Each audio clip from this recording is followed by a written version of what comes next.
What's going on, everyone? So, Denver Nuggets are expected to try to be buyers on the trade market. The problem is they are just incredibly limited on assets and tradable players, right? Unless they're trading like a Watson or a Brown, and even then, it's like, what are you getting back? What are you yielding in return, right? Like, the Denver Nuggets are at the point now where it's almost time to completely retool.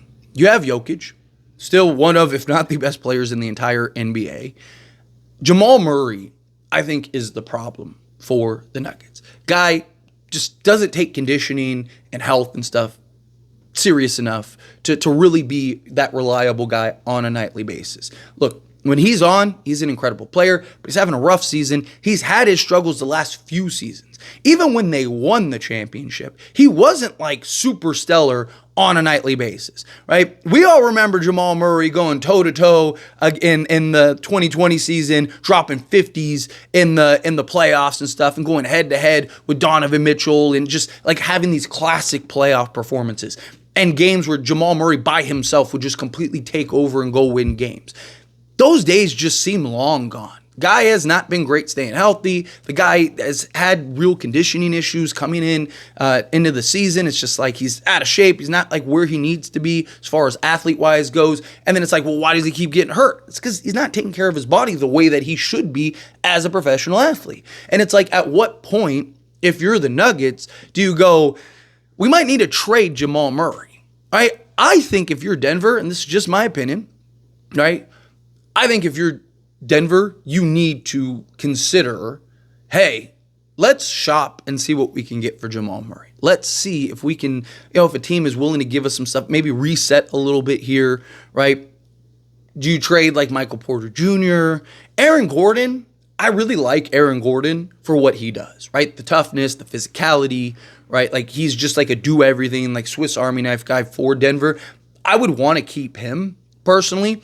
I just think, essentially everybody on the roster for Denver should be tradable except for Jokic, right? Like, I'm not saying Aaron Gordon is like untradeable, but he would be kind of like the last person I'd look to trade. Like, he's kind of like the last, like, I would trade him if the right move is there, if the right deal is there. But if you can basically get off of Michael Porter Jr. and Jamal Murray, two guys that have just been incredibly inconsistent for you. Michael Porter Jr., look, Michael Porter Jr. and Jamal Murray looked like prime Steph and Michael Jordan in the Lakers series, and then just like laid does. It was so bad, Mike Malone had to come to Michael Porter Jr.'s defense and be like, hey, if it wasn't for him, we wouldn't even made it out of the Lakers series, right? Because he was just bad, right, the rest of the way.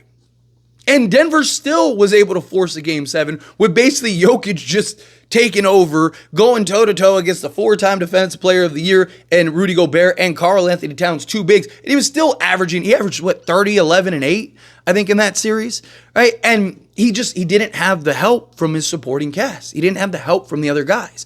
And then KCP even talked about, like, man, we were tired. We thought we were going to lose to the Lakers, right? Lakers should have beaten us, but, we were exhausted. And then, Denver just they lost Bruce Brown, which, okay, that's a little understandable given the circumstances, right? He got $22 million from the Indiana Pacers. So, okay, but like even Jeff Green, right? Like I know Jeff Green wasn't this like star or anything crazy for them. Like on many nights, he didn't even really like play very many minutes, if at all. But it was the veteran leader. It was that toughness. It was the guy you need on your team, right? I mean, now he's on Houston, and look what Houston's doing, right? I'm not saying it's all on, Jeff Green, but he was a guy that you need those guys. You need the veteran guy that can be there and kind of rally the troops and get on, Jamal Murray, get on Michael Porter Jr. And when he does step in, doesn't make mistakes, works hard, plays hard, does multiple things on the basketball court. You need those type of guys. And he was cheap and reliable. Like, those are the type of things you need.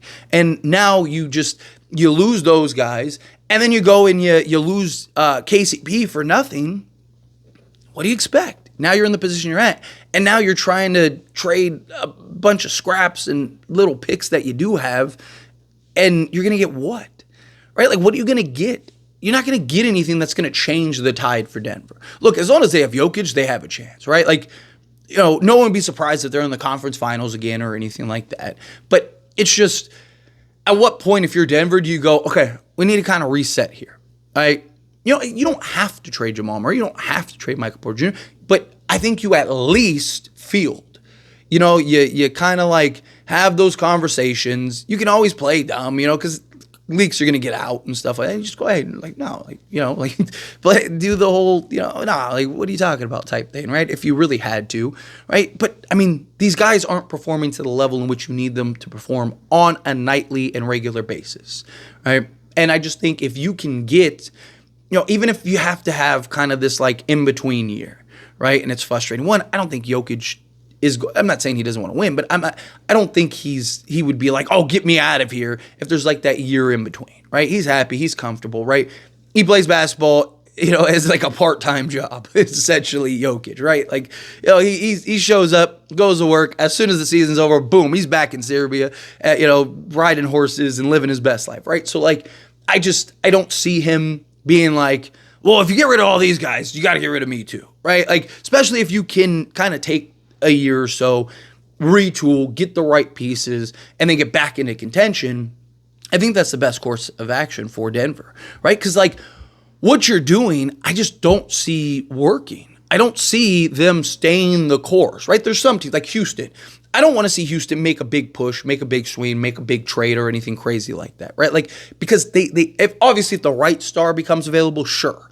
But like, there's talks about Jimmy Butler and stuff. Stay as far away from him as possible, right? Like, stay the course. There are teams, OKC, stay the course. That right guy comes along, make that trade, make that push, right? But then you got teams like Denver where it's like, don't stay the course. The course is not the course that you're at, right? Like, same thing with like my Lakers, right? Like, the course that they're on right now is not a great path for success, right? And that's kind of how I feel about Denver. I just think that they're on a path that isn't going to lead to success again. And I think that, Jamal Murray, do we really expect him to just magically figure it out, magically turn it around, and now he's this guy? Like, I just don't buy that, right? I think he is who he is. I think this is going to continue to be who he is. I think there are teams that may be interested in him and may be willing to take him, right? If not, then you kind of figure it out. Or Michael Porter Jr., I think some teams could be like, yeah, 6'10", versatile wing that can shoot the lights out on any given night, right? Like, I think there's some value in these guys. I think teams would be interested in these guys. I think you just field offers. No one's saying you have to make the trade. No one's saying you have to make the moves. No one's saying that like, hey, trade everybody. But I think you at least hear for everybody not named Jokic, right? You kind of just like, not necessarily have to have a fire sale, but if you can get the right pieces, you're not trading these guys for just anything. But if you can get, a team that kind of wants to go a different direction or wants to go a new route, right? Like, do you go and make that move, right? Do you look to maybe turn Michael Porter Jr. into like a Jimmy Butler, right? Again, I don't like the idea for Houston because they're a young team with a ton of young talent that are headed in the right trajectory. Denver is a team that needs to win right now, right? And they have, a limited window. Like Jokic, I think, still has a handful of years left. But also, how long does Jokic want to play, right? Like, does he just like wake up one day and is like, all right, I'm done with basketball, right? Like, it was fun. I got a championship out of it. Like, let's go a different way, right? Like, that's also a concern too. I just think like a guy like a Jimmy Butler, what he can give you, particularly in the playoffs. No one would want to play Jokic and Jimmy Butler in a playoff series. I think Butler makes a little more sense for a team like Denver, right? That, you basically want to win a championship in the next year or two and then kind of figure some stuff out. So, maybe bring in Jimmy Butler this season, try to make a push. If it doesn't, tell him like, hey, opt in or whatever. Or if he wants to opt out, get a new contract, try to do like a smaller deal for him.